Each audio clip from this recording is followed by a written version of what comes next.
Buenos días, estimados alumnos de la clase de inteligencia emocional. Bienvenidos a una nueva clase. Esta es la clase del 5 de noviembre. En esta clase estaremos viendo algunos contenidos importantes, que sería aprender a vivir en un mundo sin la persona que falleció, que es la tercera tarea del duelo, en qué consiste esta tarea, cómo se puede bloquear y algunos ejercicios prácticos. Bueno, recordemos un poquito que hemos estado viendo en el curso que el duelo es un proceso activo, ¿verdad? Es un proceso. Todos los procesos son activos, es un proceso. No son como etapas como se consideraba antes en que la persona inevitablemente pasa por ahí y como que todos pasamos igual, la negación, la, mm, la ira, bueno, un montón de unas etapas que se proponían antes, no, sino que hay que hacer ciertas tareas para poder mejorar.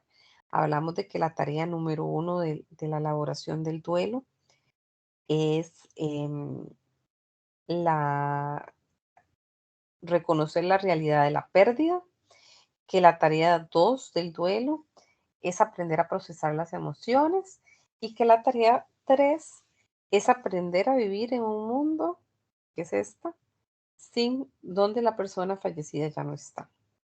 Entonces, ¿qué pasa con esto? Aparte de que nosotros queremos mucho a esa persona que falleció, que era una persona súper importante para nosotros, que tenemos un montón de recuerdos, que compartíamos muchísimo, bueno, todas estas cosas, ¿verdad? Las que también tenemos que procesar. Aparte de esto, nosotros, esta persona muchas veces realizaba ciertas actividades que al no estar la persona van a ser un cambio muy importante para nosotros. Tenemos que adaptarnos entonces a a- tenemos que adaptarnos a este mundo donde la persona ya no está. Hay un montón de cosas entonces que se pierden, además con la muerte de esta persona. Toda muerte implica ese cambio, ¿verdad? En ciertas cosas. Y esta es una tarea que en el duelo sano se va empezando a realizar como alrededor de los 3 meses o inclusive más. Entonces, se tiene que uno que acostumbrar a los roles, eh, a que ya la persona no va a ejercer ciertos roles que solía desempeñar. Y a veces tenemos la problemática de que esos roles que la persona ejercía no son tan conscientes para nosotros, no son tan conscientes, este, porque la persona desempeñaba estos roles, eh, y la cotidianidad a veces hace que uno como que lo vea de una manera natural. Entonces aquí dice, no somos conscientes de los roles que desempeñaba el otro hasta pasado un tiempo. Vivimos asumiendo con naturalidad el funcionamiento de nuestra vida. Entonces, que digamos la esposa se encarga de cocinar. Esto con un tiempo ya, en un tiempo ya se ve tan natural que a ella le toca cocinar. Yo hago otras cosas, pero ella cocina. O que el otro se encarga, el esposo se podría estar encargando de manejar las finanzas o de hacer la declaración de renta o de ciertas cosas, ¿verdad? Entonces, hay un montón de cosas que a veces sin saber, esta persona, sin saberlo tan consciente, porque aunque lo sepamos, lo vemos ya muy natural. Este, la primera fase entonces es identificar los aspectos de los que el doliente tendrá que encargarse en el momento y en el futuro, que implica a veces cambio de roles. Cambio de roles. Por ejemplo, este, algunas personas, digamos, alguna amiga mía que se ha divorciado me decía, bueno, tuve que aprender a vivir con mucho menos dinero del que vivía antes.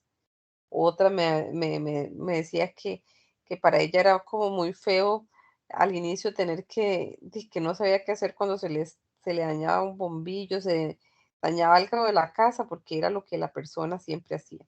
Entonces, un poco son estos cambios que a veces, hasta que los enfrentamos, nos damos cuenta de que la persona realizaba. Yo he visto también, ¿verdad? En algunas personas que son, bueno, adultos mayores, ¿verdad? que tal vez la esposa era la que le hacía, le escogía la ropa, le cocinaba, hacía un montón de cosas y entonces la persona cuando la esposa fallece tiene esa carencia, ¿verdad? De no saber cómo dirigir su vida en esos aspectos. También, así como he visto eso, también he visto, ¿verdad?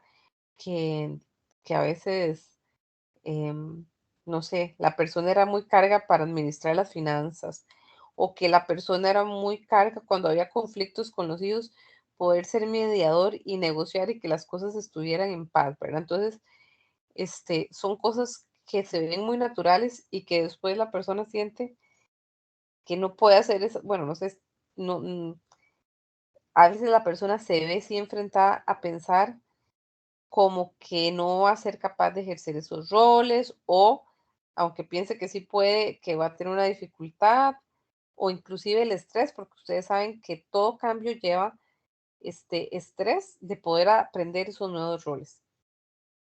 Algunos roles no son evidentes, algunos son excepcionales o porque no son evidentes algunos porque son excepcionales, ¿verdad? Como esto que decía, tal vez era el papá o la mamá conciliador y cuando se enojan los hijos podía hacer que las cosas fluyeran. O a veces porque otros asumen esa carga e impiden que el doliente tome conciencia de que esos roles existen. Entonces, a veces la persona, em, qué sé yo, cuando estaba en vida, es como yo le decía, la naturalidad hace que uno no sea tan consciente. Y a veces las personas empiezan de primer momento en asumir cosas, qué sé yo, los hijos o así, para tratar de que no note ese rol, ¿verdad? A veces otras personas lo asumen. A veces lo van a asumir por un tiempito y ya después la persona tiene que ver cómo hace. Entonces siempre como que es importante lo que decía la primera fase, bueno, cuáles son las cosas que yo tengo que aprender y a qué me tengo que adaptar. Por ponerles algunos ejemplos, la economía del hogar, hacer los trámites bancarios, la declaración de la renta, matricular a los hijos, hacer la comida, planchar, este, mm, ser el compañero de, no sé, de cine, bueno, un montón de cosas que la persona hacía. Entonces, en mi vida, les puse unas frases que reflejan cómo algunas personas se sienten cuando pasa eso. En mi vida jamás he hecho la declaración de la renta, ni siquiera sé dónde están los papeles. Como una frustración, como una impotencia, como que se ve esa tarea muy grande. De ese tipo de cosas se encargaba mi esposa, no sé cómo hacerlo. Entonces, a veces además del dolor ya de la pérdida, de extrañarlo, de todo, también es una situación muy estresante y muy a veces retadora, ¿verdad? Que si usted lo puede ver como un reto o realmente depende de la personalidad, a veces la persona tal vez no, no lo asume bien y se siente muy frustrado, muy impotente ante estas cosas que les estoy diciendo que suceden. Este, ok. Estos roles no solo hacen referencia a la ejecución de tareas prácticas, sino también a la necesidad de adquirir determinadas identidades. ¿A qué me refiero con eso? Es que a veces la persona, la identidad es lo que uno es, ¿verdad? La concepción que uno tiene de uno mismo. Entonces, tal vez, imagínense una señora que su identidad máximo es ser mamá y tal vez tiene un accidente y se mueren todos los hijos de un accidente. Entonces, es como quién soy ahora, ¿verdad? ¿Quién soy? Yo me concebía mucho como soy la esposa de fulanito y fulanito murió y entonces yo siento como, di, ¿quién soy ahora? Porque yo me concebía yo en relación a esta persona.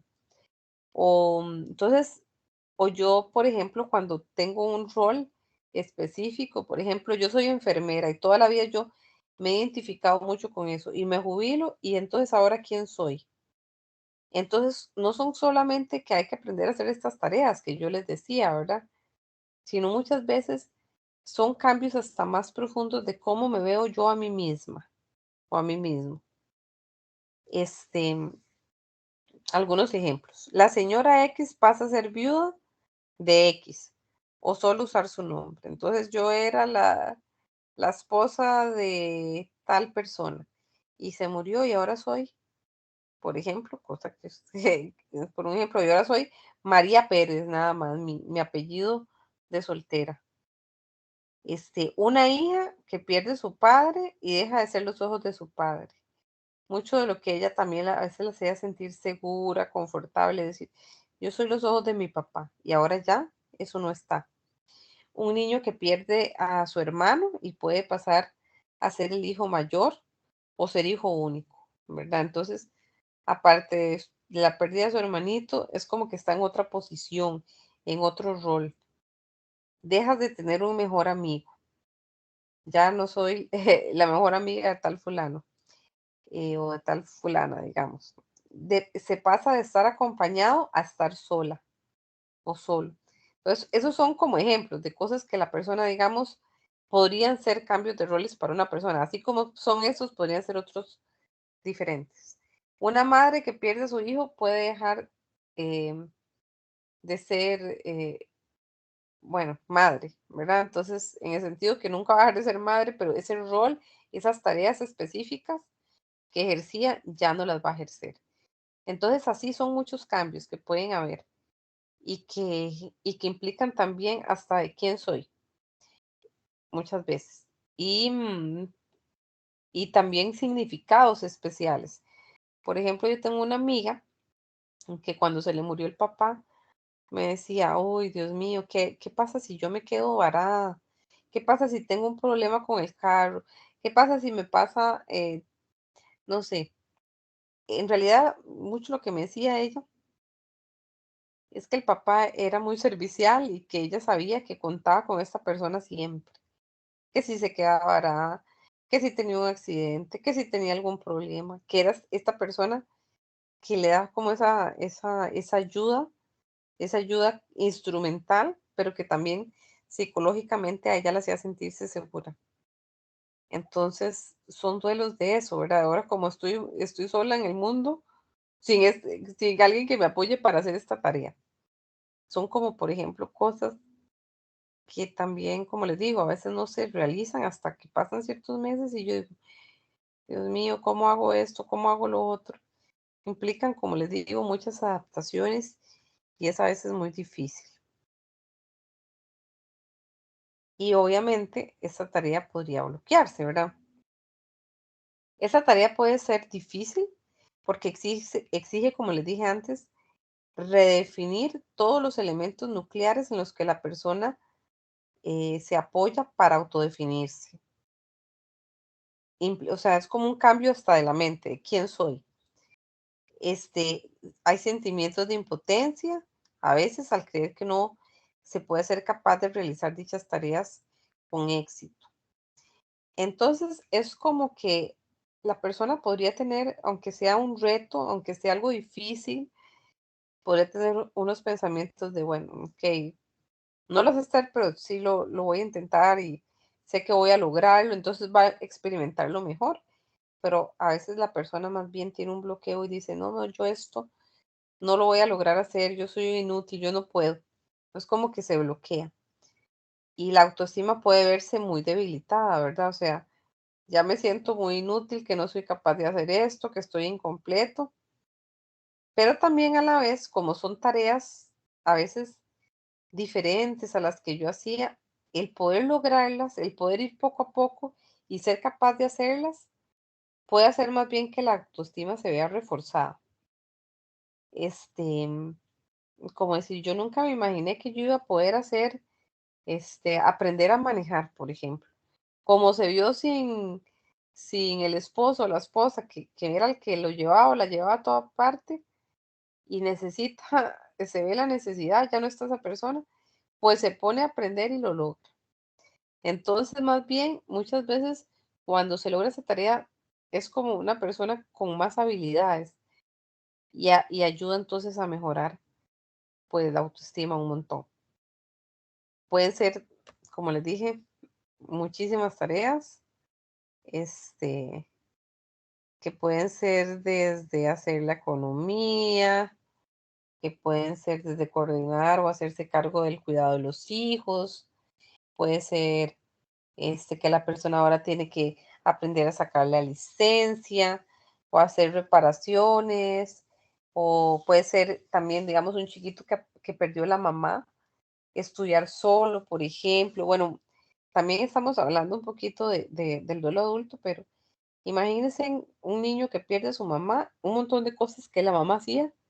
Qué difícil, qué miedo, porque ahí sí no tiene todavía y las habilidades para poder lograr muchas de las cosas. Entonces, por supuesto que eso puede dar mucho miedo. Entonces, siguiendo como con los bloqueos, intentar realizar estas actividades al principio puede dar lugar a un sentimiento de incapacidad, de fracaso, de frustración, pero como dije, más adelante puede llevarnos a sentirnos satisfechos, a sentirnos que tenemos capacidades, que tenemos control, y eso estaría bien, ¿verdad? Pero hay personas que no pueden adaptarse a la vida. ¿Cuáles serían los bloqueos? Esto, no poder adaptarse a esta vida sin la persona. Y se ven entonces inmersas en un mundo que como que se ha paralizado, como que se detuvo la existencia, donde no hay evolución y donde no es capaz la persona de desarrollar habilidades de afrontamiento, ¿verdad? Qué sé yo, que si yo no sé cocinar, pues meterme a clases de cocina, preguntar a los amigos, ver videos y enfrentarlo, por ejemplo. Entonces eso sería un buen afrontamiento. Un mal afrontamiento, aislarme, evitar responder a las exigencias de la vida, pues ya no cocino ni como ahí, como todo mal. Eso sería un poco un bloqueo en esta etapa que, que les estoy contando. Y a veces se puede crear dependencia también. Qué sé yo, que entonces va a tener que venir mi hija a hacerme ciertas cosas, o viene, voy a veces como estoy bloqueado, como no aprendo, entonces depender de otros. Y entonces un bloqueo también es quedarse atrapado en una vida que no se puede disfrutar plenamente, porque no me siento capaz, porque hay muchas cosas que no sé hacer. Resolver entonces esa tarea permite que la persona gane autonomía, que aprenda a hacer muchas cosas por sí misma que tal vez antes pues no las estaba haciendo.